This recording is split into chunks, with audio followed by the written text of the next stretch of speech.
it's sticky, it's sticky, it's sticky.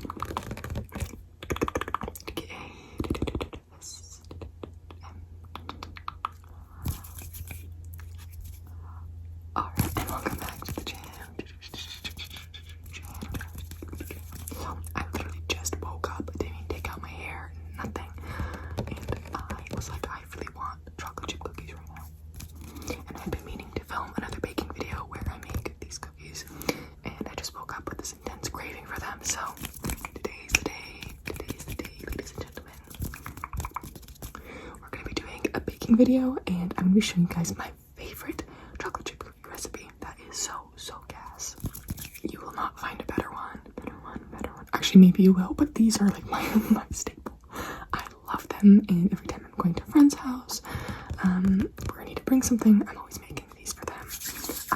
Because I love chocolate and sea salt, and these are chocolate chip cookies. You sprinkle them with sea salt, and it's so good. So, enjoy today's video. I wanted to do a little video, like a little personal video before I switch into the voiceover. So that's what this is. And before we begin with the video, I do want to mention my little member announcement, which I haven't said in a minute. So, if you're interested in becoming a channel member, you can click the join button, which is beside the subscribe button. And you get daily videos from me. You get to, we chat on the community tab, we chat in the comments a bunch, and you guys also get to vote on video ideas and get member shoutouts every channel video.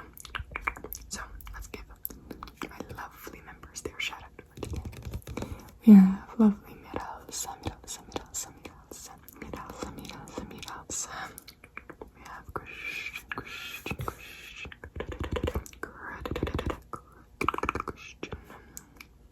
We have Eli. We have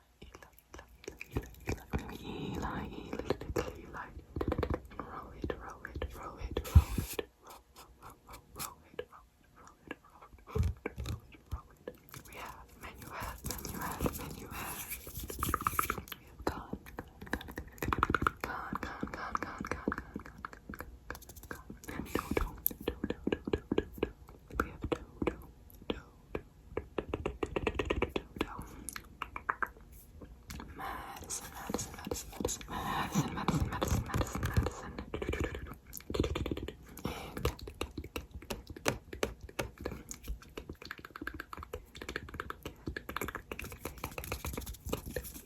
Thank you all so much for being members, plus the members I do not mention in the videos. Love you guys all so much. They're actually helping me pick trigger words video that I'm planning to film. I just need to collect a couple more trigger words, but members, keep your eyes out for more questions like that in the comments for our member videos. Anyway, let's get started with today's video. Hope you guys enjoy. Alright, so first things first, we're starting with about half a cup of butter that I just sliced into like thinner pieces so it'll melt faster. And this is actually the key to this recipe. It is browning the butter. So we're gonna leave the butter here in a saucepan just over medium-high heat. And in the meantime, we'll get our other ingredients ready. So this original recipe calls for half brown sugar, half a cup of white sugar, but I only had white today, so we're doing 1 cup of white sugar instead of doing the half and half method.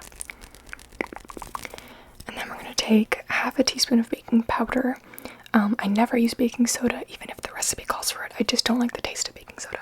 So we're doing half a teaspoon of baking soda, half a teaspoon of salt, and 1 teaspoon of vanilla extract. And just stir that all in and set that aside. In the meantime, our butter is separating from, like, the fats and whatnot. And this is a good sign. The minute it starts bubbling, reduce your heat a little bit and just let it brown. And what I mean by browning is, I think I'll show you. Yeah. So here I turn the lights on so you can really see, but there are these brown crystal chunks forming, and it smells very like nutty. I don't know how to explain it, but it's really good. And then after you feel like it's brown enough, you can take it out and let it cool down. Now, usually I let it cool down just via room temperature, but today I wanted to try an ice bath. So I just put my butter in a bowl and stuck it in some ice water. I was really scared it was going to flip over, but it didn't. So I'm going to set that aside and get started on cutting the parchment paper. Usually letting it cool down in room temperature takes around 15 to 20 minutes, but using this ice bath method was done in under like 3 minutes, so I really liked it. I also decided I was going to start making a lunch. So I'm taking vegeta, which is this like, it's very, if you're Serbian, you know, and I use it instead of salt to salt the pasta water because it contains salt in it. I had some leftover ground beef, so I'm reheating it, and getting started on cooking the pasta. So I only have macaroni, which I do not like for pesto, which is what I'm doing today. But it's the only pasta I had, so I just went with it. Originally this video was going to just be about the cookies, but then I realized it was going to be really short, and I was like, I'm making lunch anyways, might as well film it. So there's me getting the pasta situated. In the meanwhile, the butter turned into this paste because it cooled down quite a bit. So I'm going and putting that in a bowl to start mixing. And we start by pouring the white sugar on top and combining it, just by hand. I don't use a mixer for this recipe at all. I'm sure you could, it'd be easier. I just don't like cleaning my mixer. And then I'm cracking one egg into the mixture. And this is my favorite part of the whole process because at the beginning, just the butter and sugar is very crumbly. But the minute you add the egg, you get this really nice texture that I'm showing you here now. Super slimy, fun to spread. It's amazing. I love this part so much. And then I'm going and putting the little baking soda, salt, and vanilla tincture we created. Mixing that up. This part's not as fun because nothing happens. And then I'm pouring in 1 1/3 cup of flour. So 1 cup plus 1/3 cup. And this mixing process is the most tedious. And halfway through, I always switch it to my hand because like it's easier with your hand to kind of smush it. As you can see, make sure to wash your hands, guys, while doing this. And the dough is about ready for us to add in our chocolate chips. So I use the semi-sweet Hershey's chocolate chips. I measure by heart. I don't know exactly the measurement of this. But I go ahead and mix that in by hand, just really squishing it in. This part's fun. Feels like you're playing with slime. And also, I forgot to mention during this process, I also set the oven to start preheating to 350 degrees Fahrenheit. So the cookies are done, and you're ready to put them on the parchment.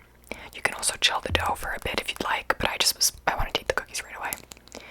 I also don't use like a spoon or anything to measure. I do everything just by eyeballing it and making these little balls, and then I press them down because I like my cookies to be flatter. I don't really like chunky cookies. And then I think I'm gonna put a time lapse. Yep, here we go. Of me just putting the cookies in order, making space, making room. Luckily, they all fit just perfectly. I didn't need to get another dish dirty, or like a pan, I guess. And then I'm putting in a couple of stray chocolate chips. If some of the cookies looked a little barren, I just added a chocolate chip to them. And now we're doing a little part that I love with the sea salt. Basically, you take the sea salt in the palm of your hand, and you sprinkle it on top of each cookie. And honestly, for this part, more is better. I used to be really scared of putting too much salt, but this salt just sits on top of the cookie, and I love salty cookies, like salty sea salt.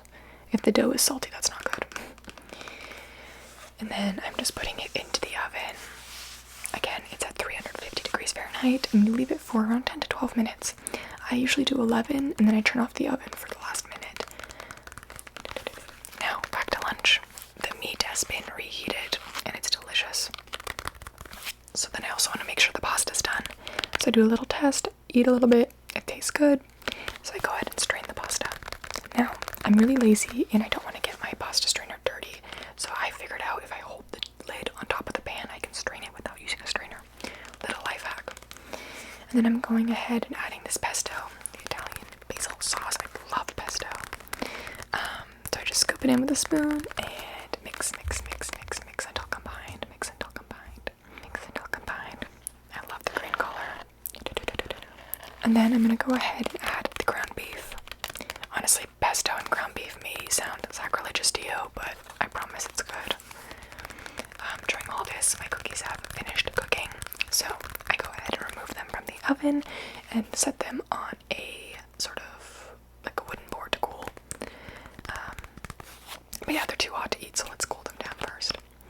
I'm going ahead and giving a plate to both my sister and I, plus my brother. The bocconcini cheese. I don't know if that's how you say it, that's how I say it, but I love it. It's this like little mozzarella thing. So I'm slicing a little bit for my sister and I, and then my brother came down and said he wanted some, so I made him a plate. But he does not like Parmesan, so I did not put Parmesan cheese on his. I also made this salad that was really good with like mustard and honey. Anyways, cookies are done, so I wanted to show you guys the inside. They're very soft and chewy, so I took a bite to show you. But don't take it from me, take it from Bro Dicky. This is my brother trying the cookies. He loves them whenever I make them.